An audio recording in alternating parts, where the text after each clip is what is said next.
them tuning up there. It's all right to tune up in that National Action Network. We used to that too. Glad to have him with us from East Orange. And of course, a member, Nan, but representing the governor in the governor's office. And he's also a Baptist preacher in his own right. Give a hand to our brother, Reverend Clement James.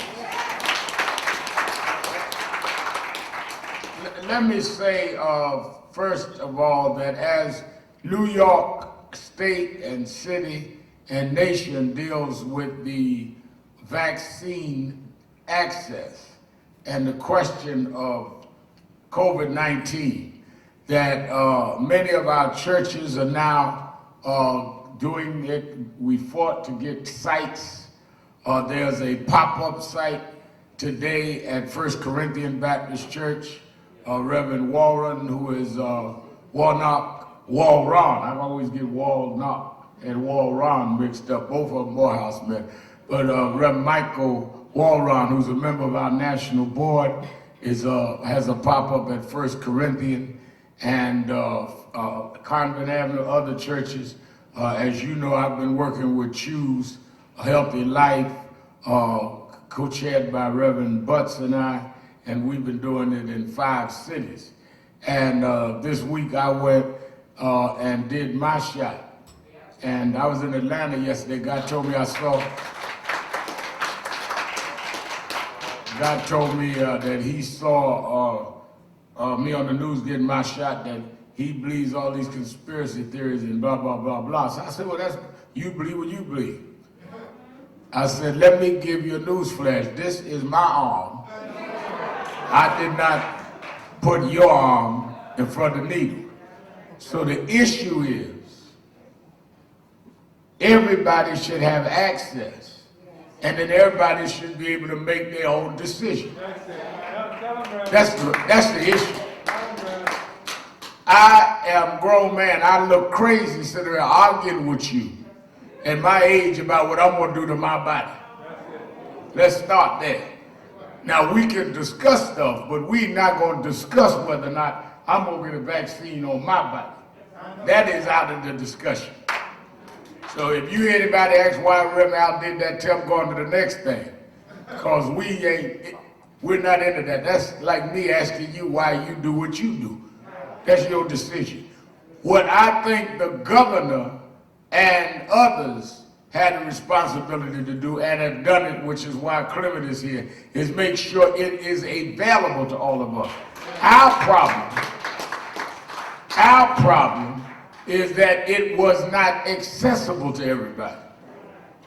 And then you had to get to your right age. Some of y'all is just getting to your right age. Everybody is not in the top tier where you know, the first on the list. They started with the seniors. Everybody is not with Tony Hardy and them. You got to wait your turn. It won't be long. Another thing, Clement, is a guy said to me, well, I took the first shot and I didn't feel my regular energy. How'd you feel? I said, I took the shot, went and did my 3-hour talk show, had 2 meetings that night, got up yesterday and flew to Atlanta, spoke there, did a signing of my book, and came back. And I worked out both mornings. He said, I don't know how you do that. I said, if you worked out, you wouldn't be tired. You talk about you couldn't work out because you don't work out. So, but I don't know how you work out. When the last time you worked out? So, I mean, you got to deal with this in the practicality. A lot of the conspiracy theories justify, let me get this right, justify our apprehension. I myself was reluctant.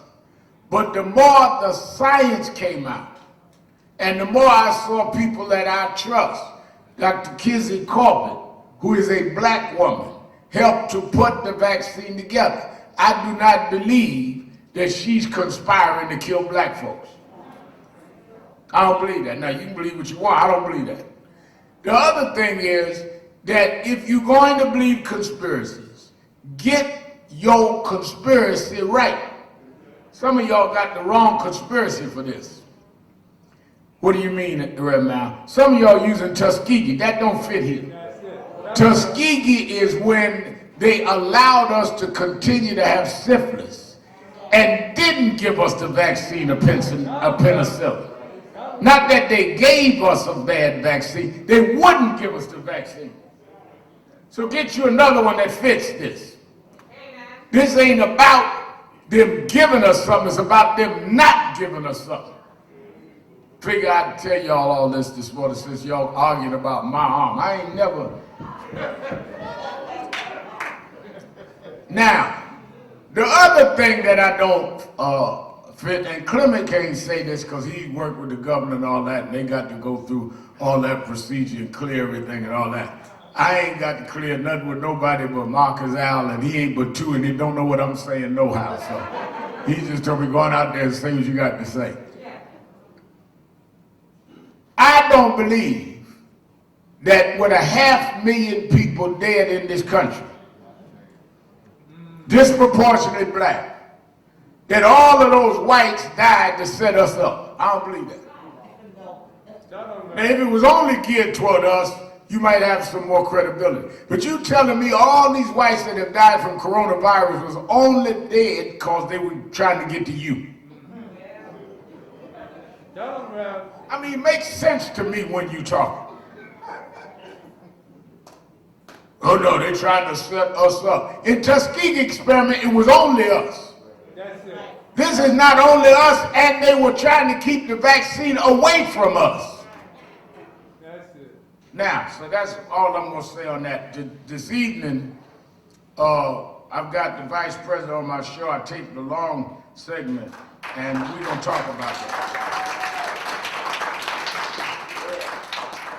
Let me also say that I will be speaking the morning service virtually for St. Paul's Community Baptist Church in the morning.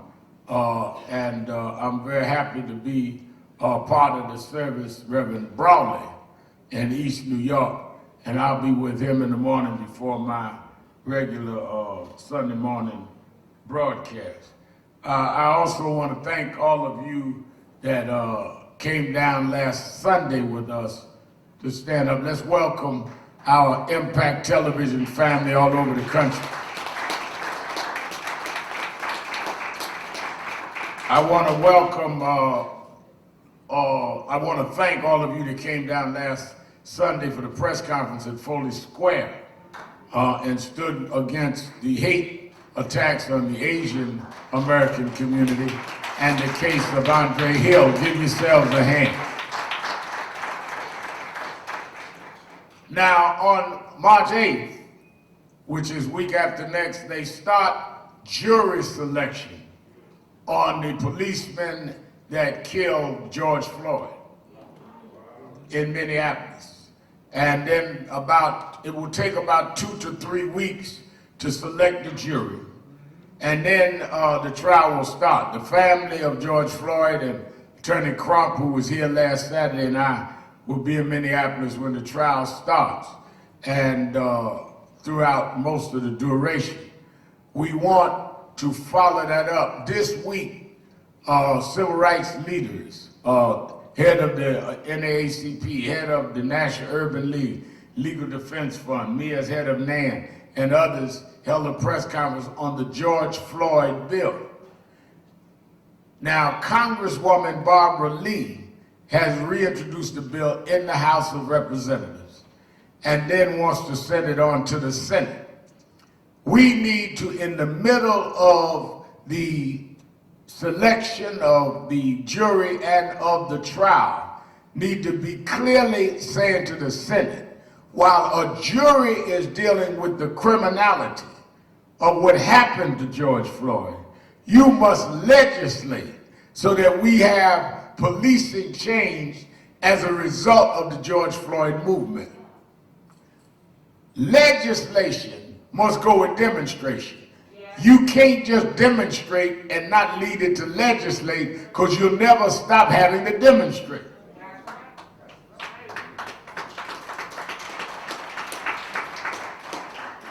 everybody talk about the 60s. What made the 60s successful is a 64 Civil Rights Act, 65 Voting Rights Act, 68 Open Housing Act. Those pieces of legislation changed the country as we knew it. The reason you don't have to sit at the back of the bus is not because they had a march. It's because they had a march that led to the Civil Rights Act. So it was against the law for them to make you go to the back of the bus. Reason your kids could go to schools that your mama couldn't go to was the law changed.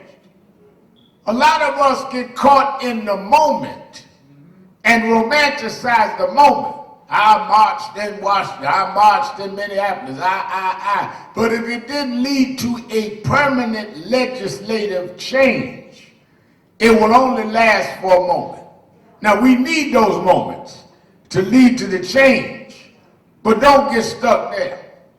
Glad to see head of our Harlem Chamber of Commerce, Lloyd Williams. Give Lloyd a hand.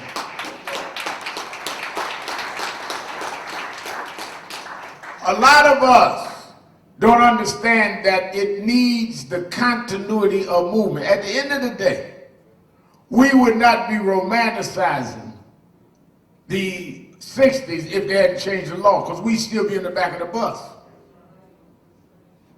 At the end of the day, we would not be lionizing Nelson Mandela if they did not change the law about apartheid in South Africa. Y'all get caught up in the weakness of this YouTube fascination.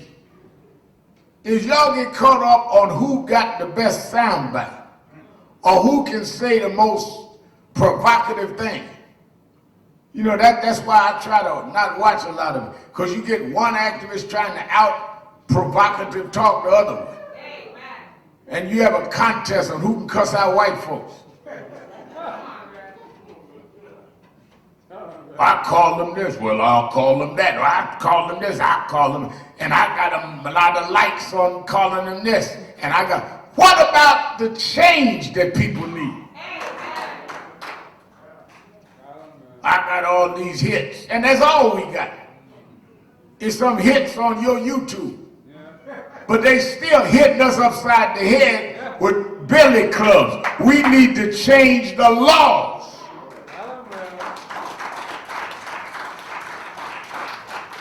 So I want us to be focused that the trial is a setting to change the law.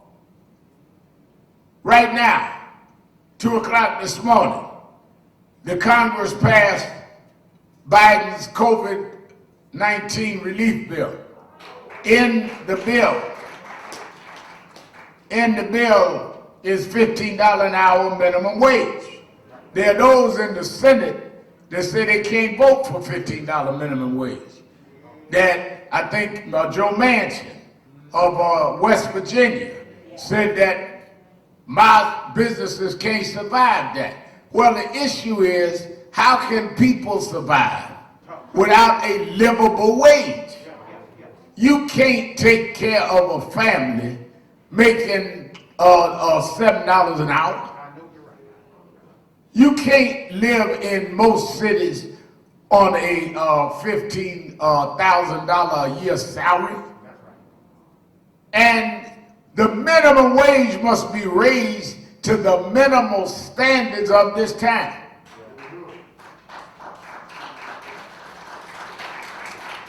And that is why we must address it. That's what National Action Network does with policy and works from a church-based.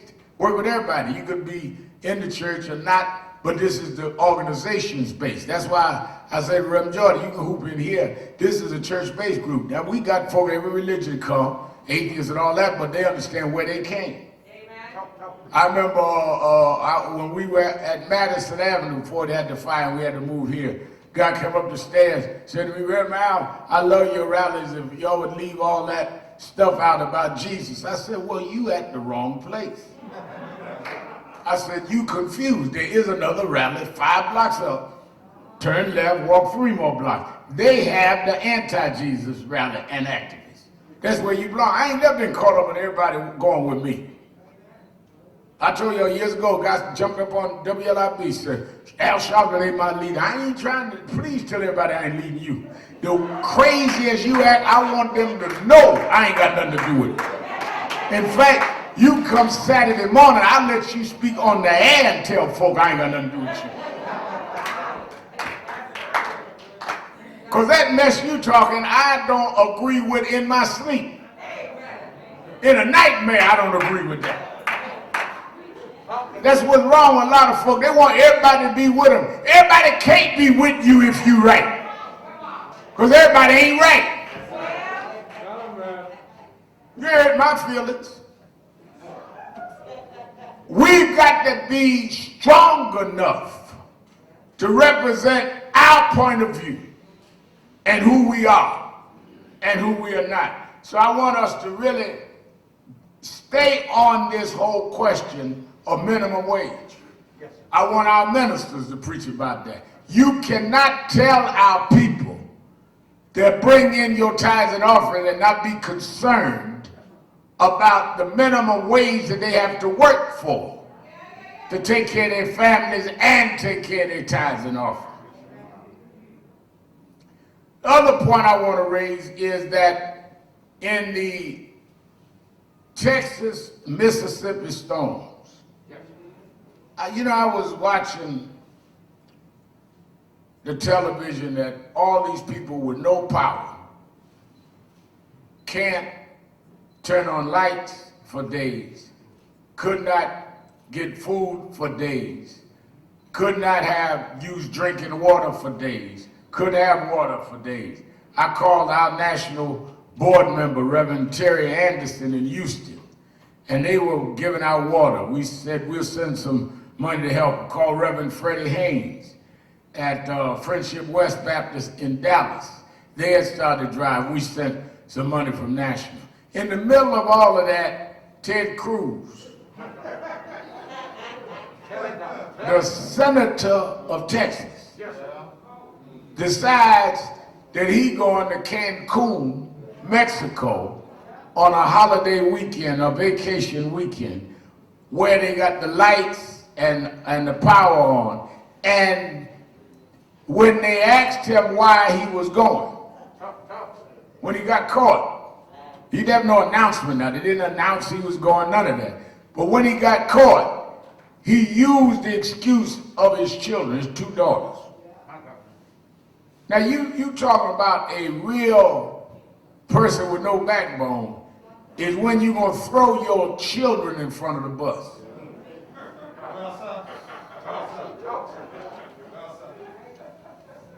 And everybody know he got caught, he lied on his children, come back in. What's worse though, is I'm in Atlanta yesterday getting ready to do a deadline with Nicole Wallace. And they played the tape with Ted Cruz on yesterday, Attorney Hardy, speaking at CPAC. CPAC is the National Conservative Group now that is really helping to lead and form the Republican Party policy.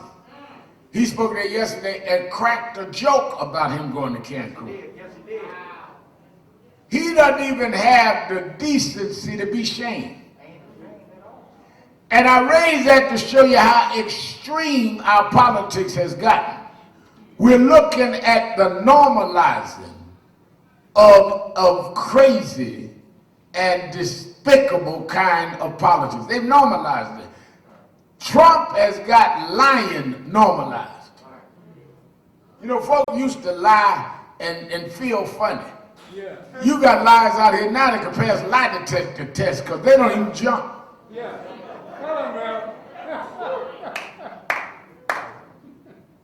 And when you normalize bizarre behavior, then you are about ready for your society to become irreparably damaged.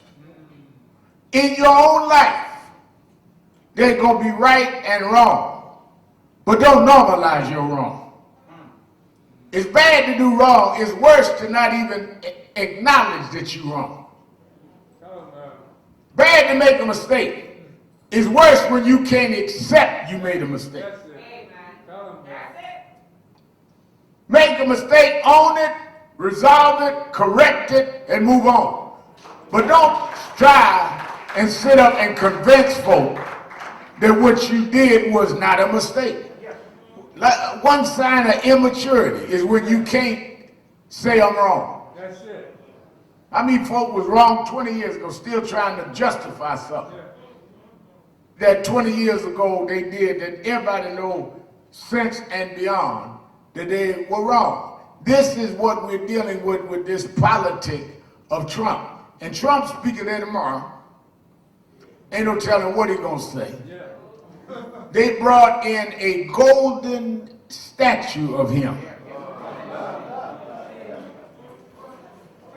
Let me repeat that slow. Somebody didn't get that in Milwaukee. They brought in at CPAC, this convention in Florida, that Cruz spoke at yesterday, that Trump is speaking at tomorrow, a golden statue of him. Now, if that is not symbolic of the golden calf, I want all those preachers that was running around with Trump and anointing him and putting their hand on him. They did not put their hand to pray for George Floyd's family. Those preachers didn't extend their hand for Breonna Taylor's family. They didn't have no healing all for Rashid Brooks' family. But they stood in the Oval Office and blessed Donald Trump, who turned around and stood against everything that would benefit their own members.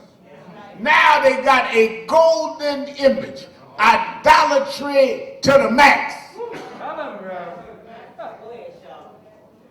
So are you going to serve the golden image, or are you going to serve God?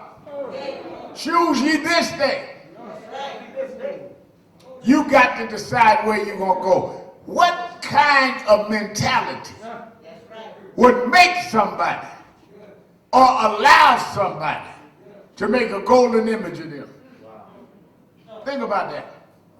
Somebody, people give me tributes and all that. Somebody rolled a golden image of me. I take a hammer and bust it up myself. Just the focus of that, the message of that, shows you the thinking that they have. So we fight for $15 minimum wage, and they doing a golden image showing ritzy rich and all of that, because that is what they're about, all materialism.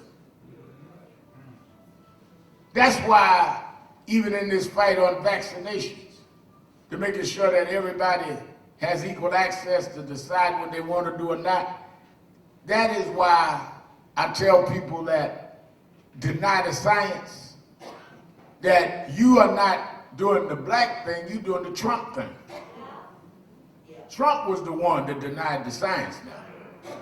Don't forget now, last year, when the experts told Trump, Donald Trump, President Donald Trump, former president, whatever you want to call him, when they told him that this can be a pandemic and is dangerous, he admitted to Bob Woodward, the author, on tape, that he misled the American people. He didn't want to scare them.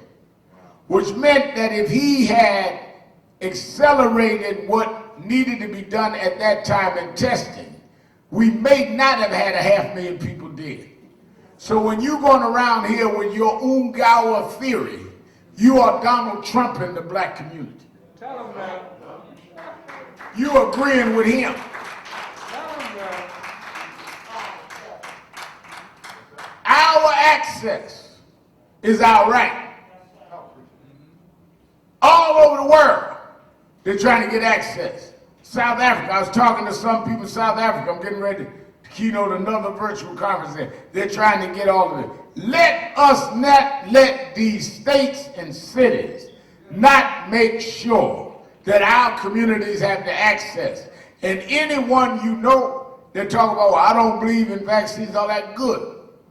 Tell them to just take their name off the list and you do what you got to do. Because I do not want to live in a country that you can only heal one side of town. Let me announce also, as I stated earlier, let me elaborate. I called about 2 weeks ago Vice President Kamala Harris.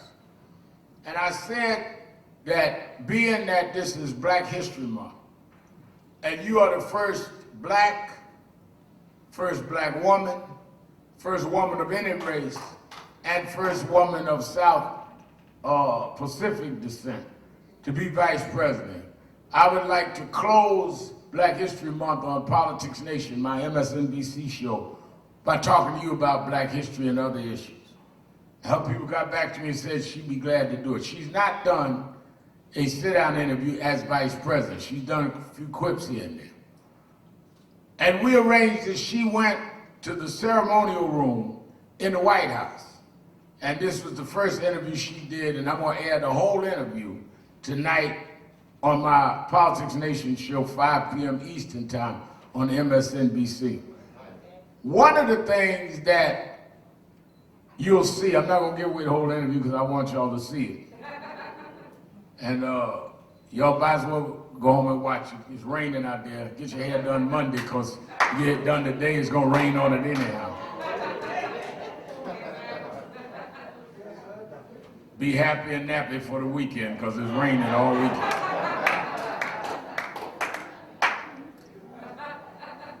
One of the reasons I want y'all to see it is that leadership that are at a certain level deals in the continuity of history. Only insecure people, I want y'all to get this, does not have the maturity to deal with continuity. People asked me yesterday in Atlanta, you wrote in your book about Bishop Washington, you wrote in your book about Reverend Bill Jones, you wrote in your book about Jesse Jackson. Because if you are too insecure to own what train of thought you come out of, and those that taught you that train of thought, then you are too little to be big. Some folks try to act like whatever they know and wherever they got there on their own. Somebody helped you when nobody thought you would be anything.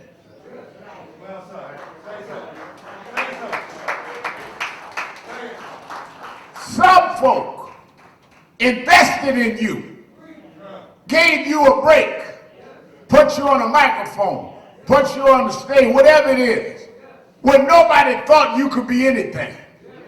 And then you come to become something and you can't give them credit, which proved to people that thought you was nothing was right in the first place, because if you was somebody, you would acknowledge what helped to make you somebody. You only proving their point. I told you they wasn't nothing. Kamala Harris, you'll see on this interview tonight, acknowledges why she became and who paved the way for her to become.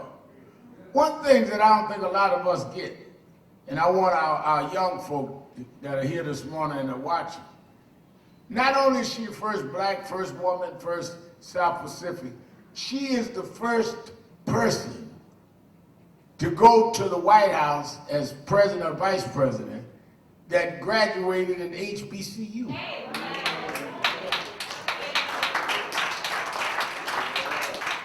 First person to be a member of AKA. Now let me tell you why that's important.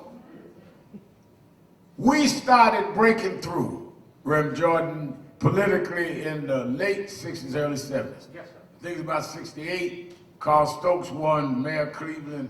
We started breaking through all the way until now. But many of those that got in high places, Lloyd Williams, got there having been educated and refined and formed by external black community institutions. Because that's the only way they could go. I'm not criticizing them, I'm analyzing.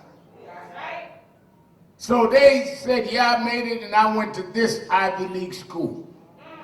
The importance of Kamala Harris is she could say to black young women and men that I made it and I was formed in a black school by black teachers that made me successful all the way to being Vice President of the United States. Reason why that's important is some of our children need to know you don't have to go to Harvard to be somebody. You go to Howard and be somebody. The whole, I'm reading Isabel Wilkerson's book, Caste. The whole question of caste in world history, she talks about 3 caste systems. And she talks about how the Nazis had one, the English over India had one, and race in America. And part of the caste system, how race plays in America, is that they make everything that is successful based on white involvement. Right. Tell him, brother.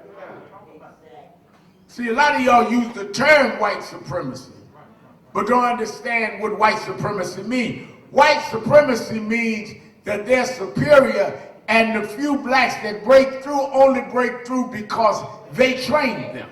Right. And they made them what they were. That's why when you get a black that doesn't come out of that mold, they discredit that. Because if they make that credible, that means all blacks will understand you don't need white carving and molding to become what you want to become. That's why folks like all the way from Garvey to what we do here will always be controversial because we don't fit the mold. You watch all the little profiles they do on me. The problem they got culturally and psychologically with me is white institutions can't take credit for me. Right. Tell him. Say that again slow. They can't take credit for me. Think about that now. I started preaching when I was 4, licensed when I was 10, Church of God in Christ, Operation Breadbasket, Reverend Jones, all the way up, Forum National Youth Movement, Forum National Action Network. None of that did they set up for me.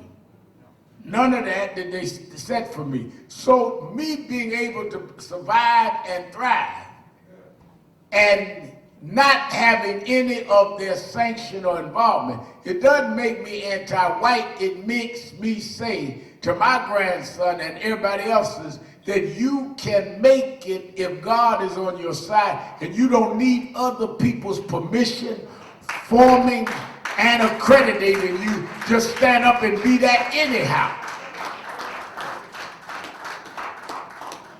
We have got to, and that's not being anti-white.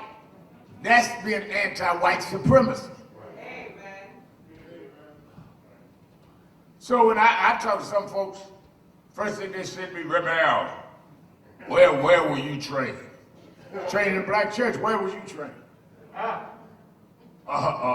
They take it back. Where were you trained? They'll always have even conversations. Somebody asks me something, I answer. In the same amount. Because the orientation is to bow to a supremacy side. Well, remember, what kind of car you drive? Well, what kind of car the head of any national organization, they got a TV show, radio show drive? I think I got less than what I should have. Remember where you live. Live in the same neighborhood TV hosts live.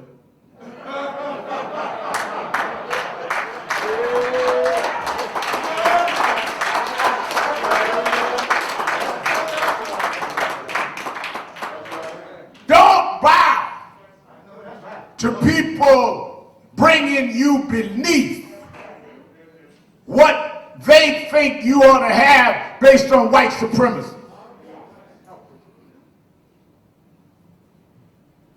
Bishop Charles Harrison Mason built the Church of God in Christ. Richard Allen, Archibald started AME Church. Baptist Church started.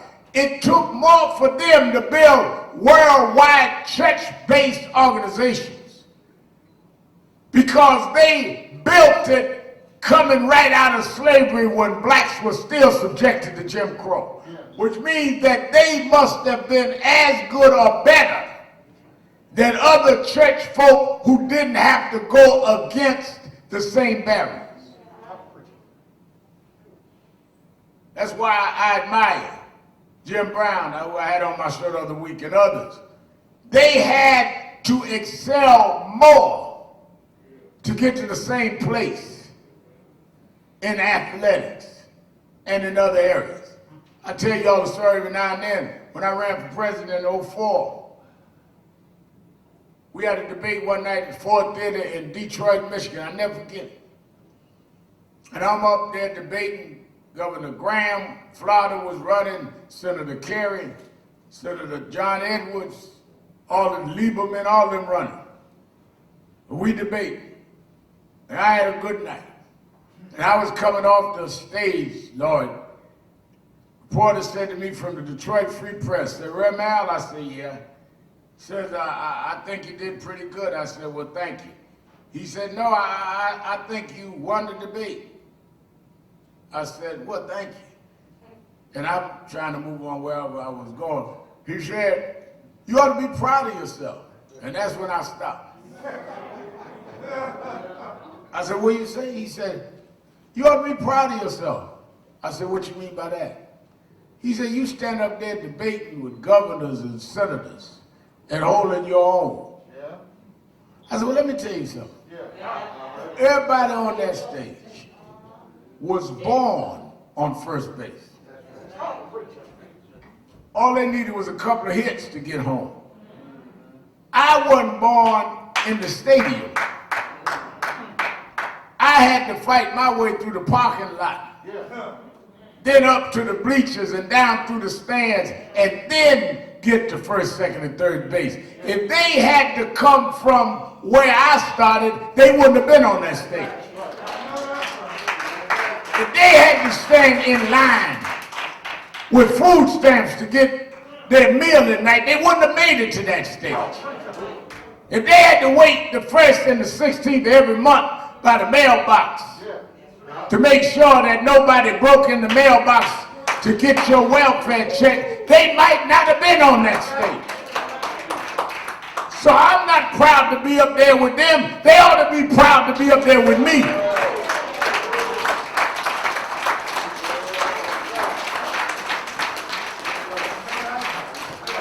They talk about I come up the rough side of the mountain in song. Those that come up the rough side of the mountain, it's a rougher trip, but it makes you stronger. Because those that go up smooth mountains don't know what pressure they could take. But if you had to fight against all odds, if you had to face a headwind, never backwind, and yet you pressed your way anyhow, when you get there, it makes you stronger and you'll last longer.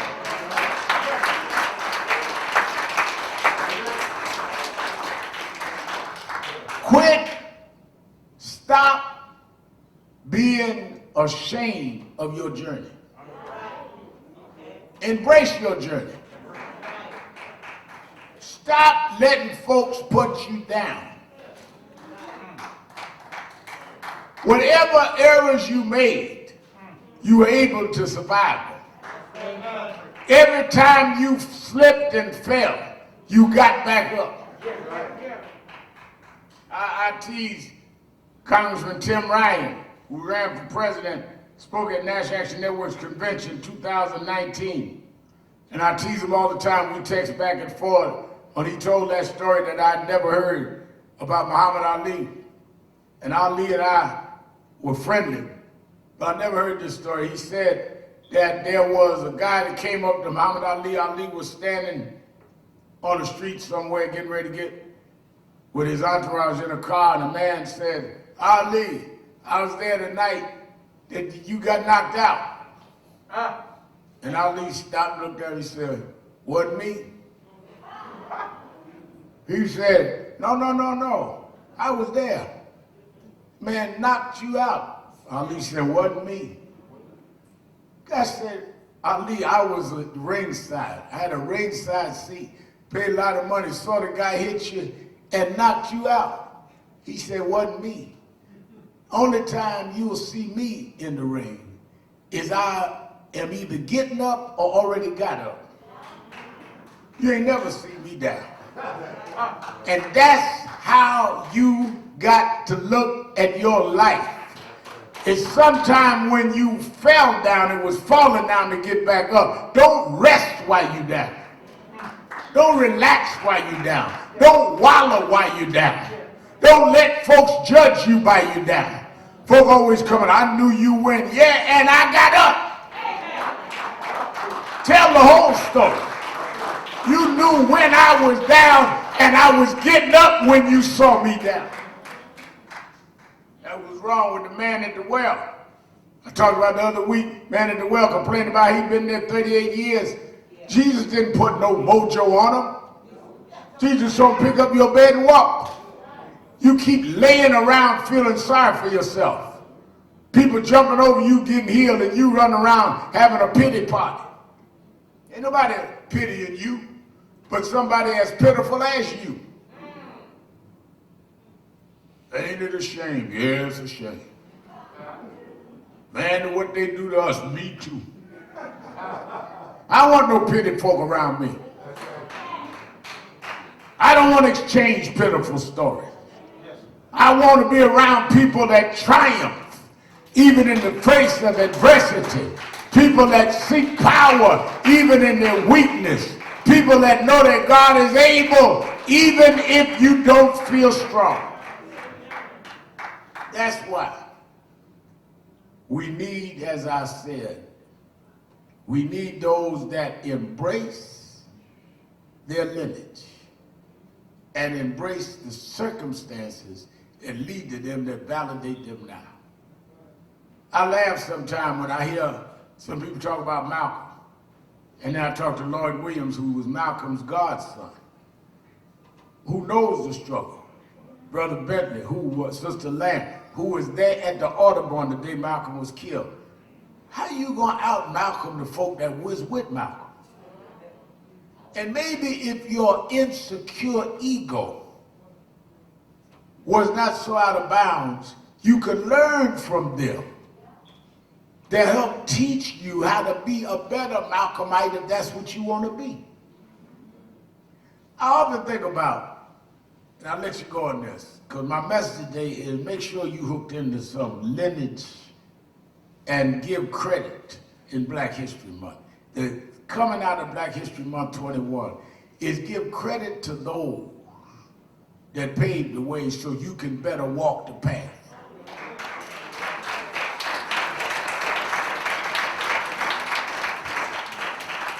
Give credit to those that helped put you on the path so you could better walk the path. Credit to those that saw something in you that nobody else saw in you and didn't have to do nothing for you.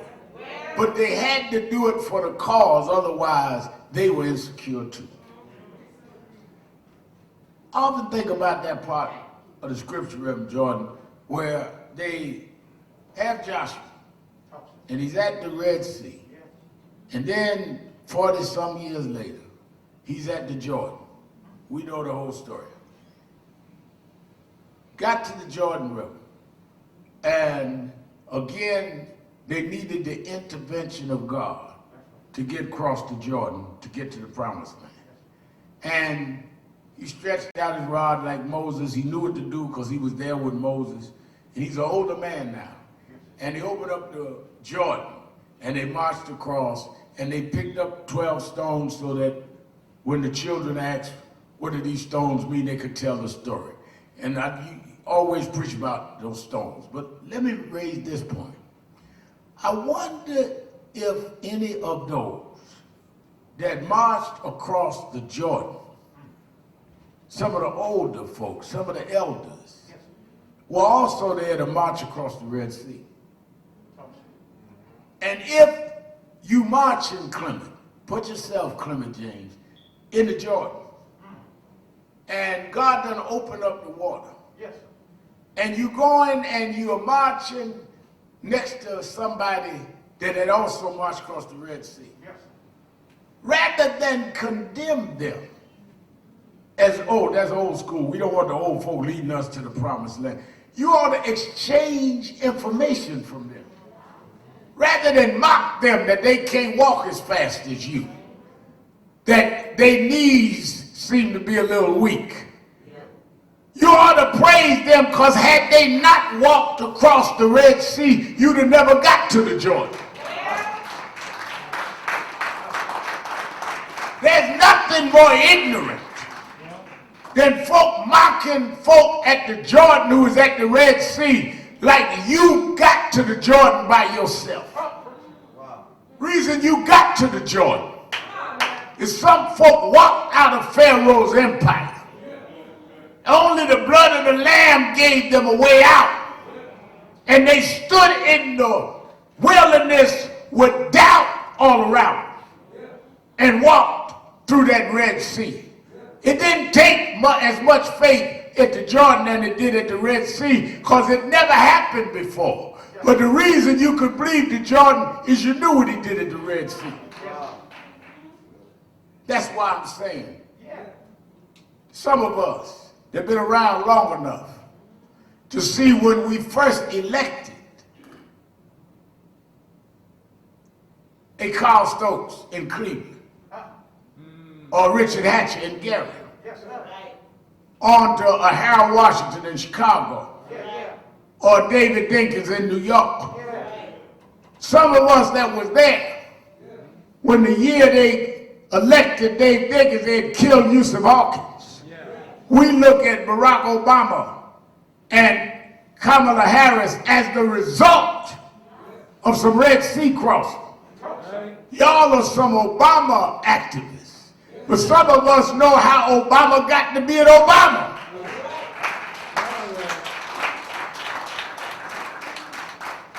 When it was hard to believe we could make it. Yes, sir. When nobody believed that a black would be in City Hall. They got 3 or 4 blacks running for mayor of New York this year. I remember when no one believed a black would be the mayor of this city. And we marched. And we took threats.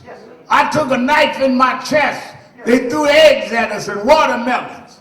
But we turned this city around.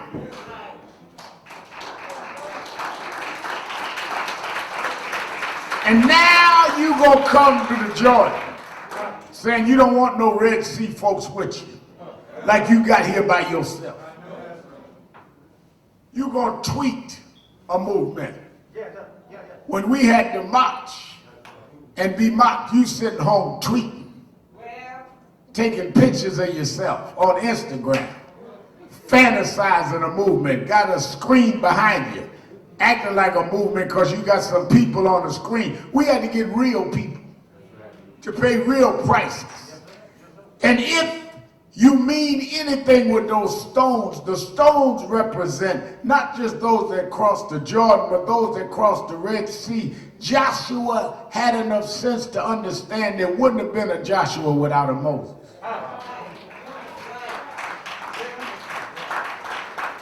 When God told Moses, go tell Pharaoh to let my people go, suppose Moses didn't go.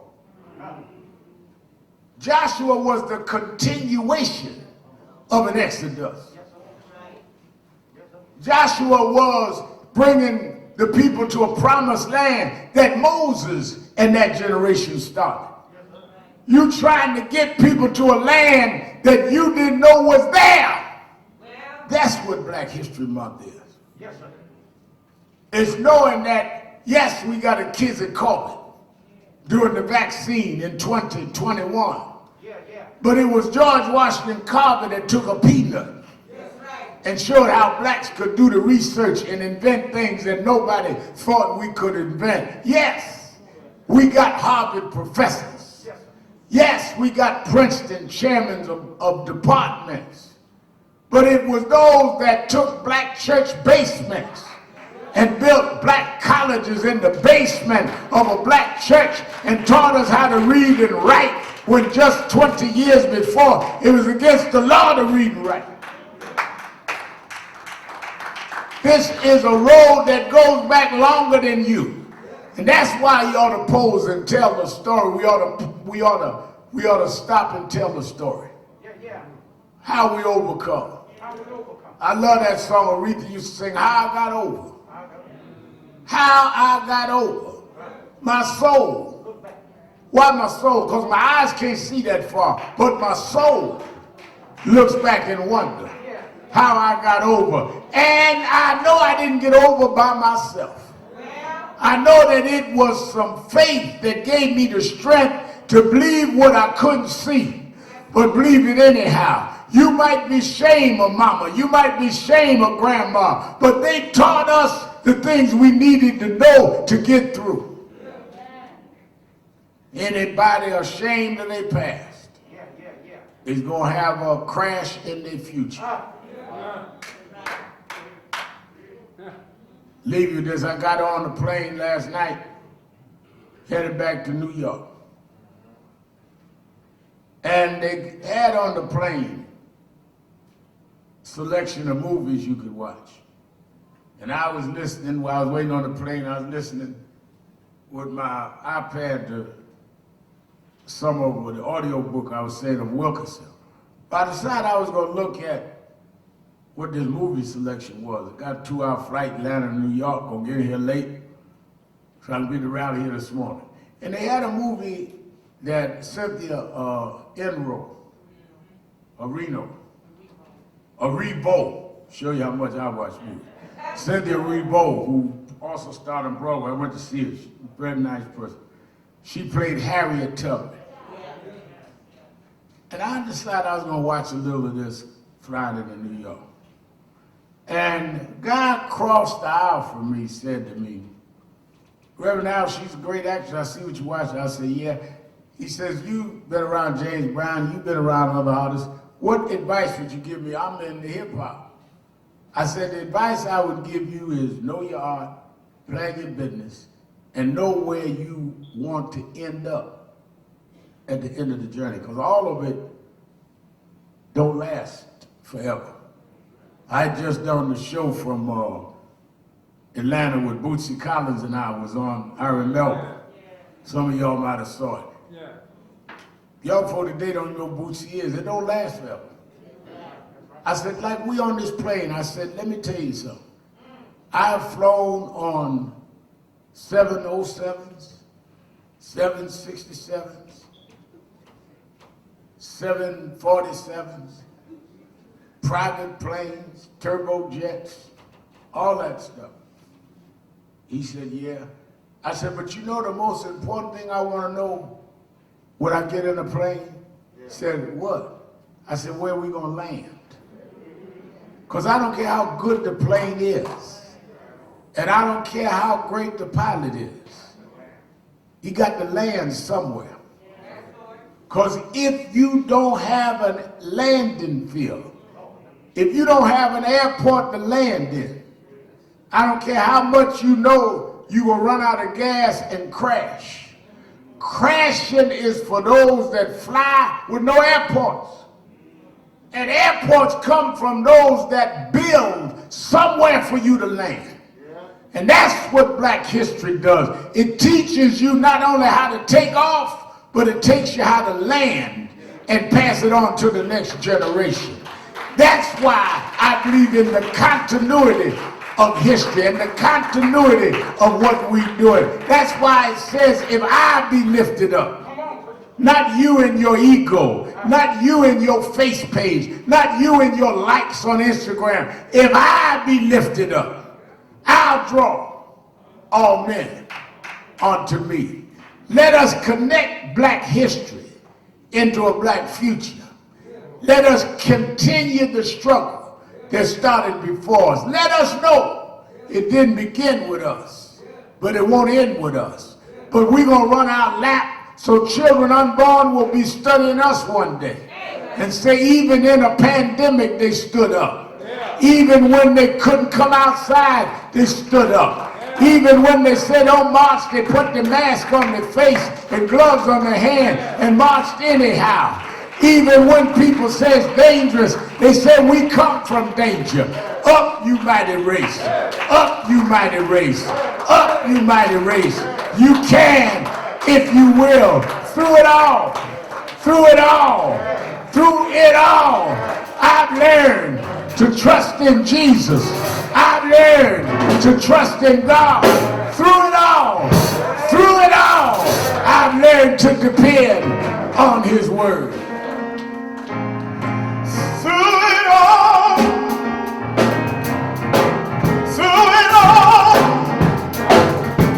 I've learned to trust in Jesus. I've learned to trust in God. Oh, through it all, yes, through it all, I've learned to depend upon His word. Oh, through it all, yes, through it all, oh, I've learned trust in Jesus.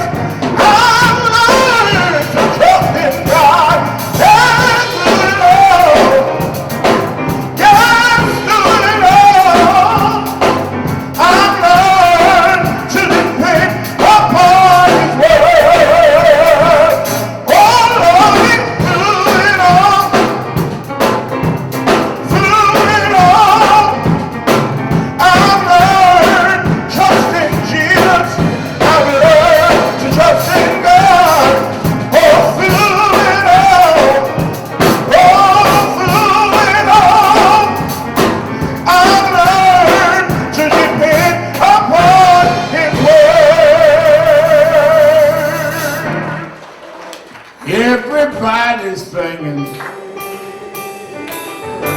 Everybody's singing. Everybody's singing.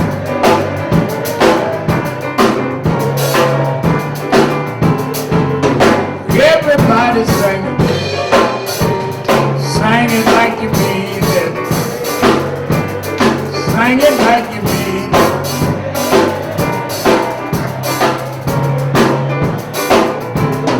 We want justice.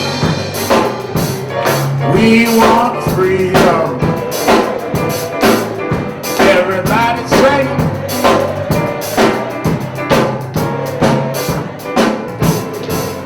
I'm opening the doors of the movement.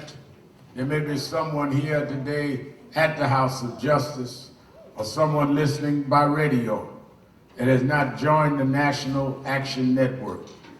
Don't just be a part of the spectator.